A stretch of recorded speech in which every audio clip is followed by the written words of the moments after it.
his injury first, but what did you like about that performance out there? Oh, there's a fair bit I liked about the performance. I thought we started good, and got to a bit of a lead, but then our kicking game wasn't great in the first half.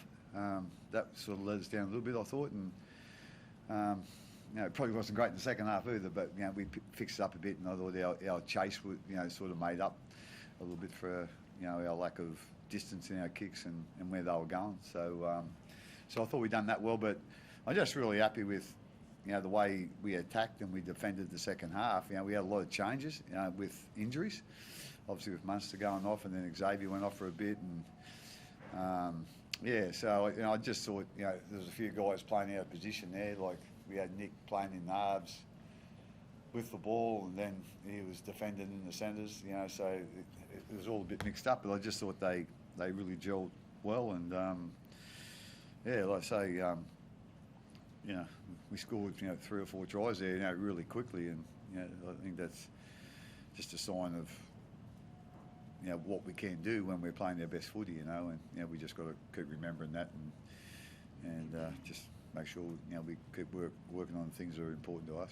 Can you speak to the resilience of this team? Like, it is still quite an experienced young team, and they were down to one of their 4 first-choice spine members there, and still managed to go on with a really big win. Can you just talk to that side of the team?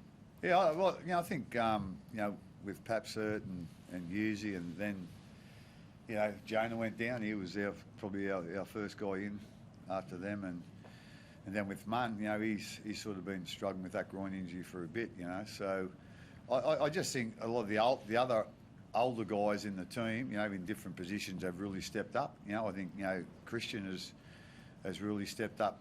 During that time, he was sort of probably playing 30 minutes, 35 minutes, but now he stepped up to playing 50 or more. That was just an example. I just think some of our older guys, Xavier, he's probably been our best player all year. So I just think that those guys have really stepped up, the experienced ones, and give a bit of direction in, again, making sure everyone's aware of playing their roles, but playing their roles and how it fits into the big picture. I think they've been outstanding at that, and like I say, it's been we've had a pretty tough draw at the start, and we've had some injuries as you said, but like I say, you just keep doing what you can do, and everyone just putting their best effort in, and you're not going to get a score line like that all the time, but we just keep competing, and that's the important thing. You mentioned Cameron in there. How is he going? Because he looked pretty devastated on the podcast. Yeah, no, he was. I'm not quite, again, it's only sort of, it was obviously up pretty early, but I didn't get a real report straight away and just in the dressing room. I think when it first happened, I think the medical staff thought it was fairly serious or not good at all, but I don't think they think it's quite that bad now, but what that means, I don't know. So, and I don't think we'll know until he has scans and then cools down and see how it feels. But like I say, he's been carrying it for a bit, and like I say, it's not good for us. But hopefully, it's diagnosis after the game is the one and not the one during the game. So anyway, we'll just have to wait and see. We know he's a really passionate guy. What do you say to him in a moment like that when he's in the sheds, basically in tears? Yeah, well, there's not much you can say, really. It's sort of basically just what I said. You've got to wait for the scan, and then we'll put a plan into place after that. And that's all we can do. And as you say, he's a passionate bugger, and especially with Origin coming up, that's. He loves playing Origin, but he loves playing with the Storm as well. And he knows he's one of our leaders now, and we rely a lot on him, and we do. But so he'll be upset over that. It won't be just about what he can't do or can do. It'll be about the team's not going to be as good with the situation he's in. So he's a great team guy. He's got genuine care for the team and what we do and how we go about it. So it's going to be hard for him, but we'll all support him, and the medical staff will get right behind him. I know he's one of the favourites of the players and the staff. So we'll just see what happens tomorrow, and then then we'll support him all the way. Craig, does he need surgery at some point? He'll need it at some point, correct? Is there an option to get it done now so that he's back and healthy for the end of the season when you're approaching finals potentially? Yeah, I think if he has it now, Rudy, I think, again, I don't sort of put me 100% here, but it's over 50%. I think if he has an operation now, he probably won't play again the rest of the year.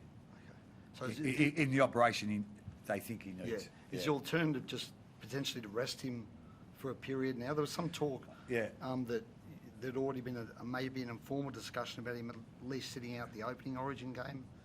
Yeah, well, like I say, that'll be decided tomorrow, really. Like, again, he missed the first 4 or 5 games of the season with it.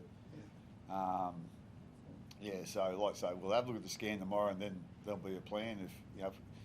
If he's capable of playing towards the end of the season, well, we might go that way. But again, he's got to have a say in it too. Like, we're not a club that says, and again, I had a chat with Billy the other day. Like, at the end of the day, I'm not saying that he can't play Origin either. At the end of the day, I would have loved to play Origin when I was a player, but I wasn't good enough. So I've never stopped anyone from playing Origin that wanted to play. Just for the sake of the club, and that'll be a decision for Cameron to make when we find out what the damage is, and our plan to try and mend it. So, like I say, I just talked to the medical staff last week. I think if he has an operation, it's a fair time, and he wouldn't have time to get ready for games at the end of the season. The chat with Billy, was that just about how Cam was, or was it general chat?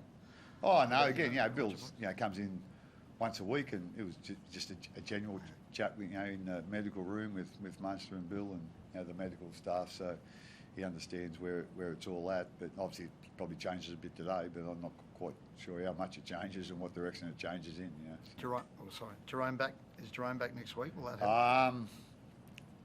Doubt it. I think we got a bye after next week, so I think we'll probably take the safe way there. But he did start running last week, which was a little bit earlier than what they thought. So perhaps we'd love to get him back in if we can, but like I say, we'd be silly taking any chances. Craig, just quickly on Harry as well, you talk about senior guys needing to step up. He was fantastic again tonight. You just seen that growth and maturity in him as the season goes on. Yeah, I think if Harry's got that's not a weakness, but he tries too hard sometimes. He overplays things, but that's what you get from competitors, and that's what he is. He's a wonderful competitor. Like Munster, he's got a genuine care about the team and his teammates. You just see how much work he done out there today. He scored 2 tries by not too many other dummy halves would score those tries, especially the first one, by chasing. He's making that many tackles in the middle and getting the dummy half all the time. Then he backs up on the middle and scores a try. So, like I say, he just leads by doing his job the best he can. And as I said, sometimes if he's guilty of anything, it's probably overplaying and doing things that he probably don't have to do. So, but like I say, he's a great guy to have in the club, and he's one hell of a player. Like I say, I haven't seen too many guys compete for 80 minutes, as much as Harry does. So, he's obviously in good physical shape as well, but he's one hell of a competitor. Were you worried at half-time, Craig? Because they seemed like they had a bit of momentum going into half-time there, and obviously Cam's not going back out there. What was the message and your thoughts at half-time there? I'm worried all the time, so at half time. But I like to say it looked like we lost. We 16-4, and then we lost. They score on that 5th tackle, and I just again we just need to get back to doing what we know works for us, and I think we just saw our kicking game in the first half. Our completions weren't great. We were a lot better the second half, but just our kicking game wasn't. It looked unsure of where we wanted to put it and how far we wanted to put it. Whether we wanted to go down and compete for it, or whether we wanted to kick it down long, so they had to come further out. It just looked like we had a plan with that, but it just looked like we were in doubt. So I think the second half, we sort of fixed that up, and the rest of the game sort of rolled off that. Thanks, guys. No, thank you.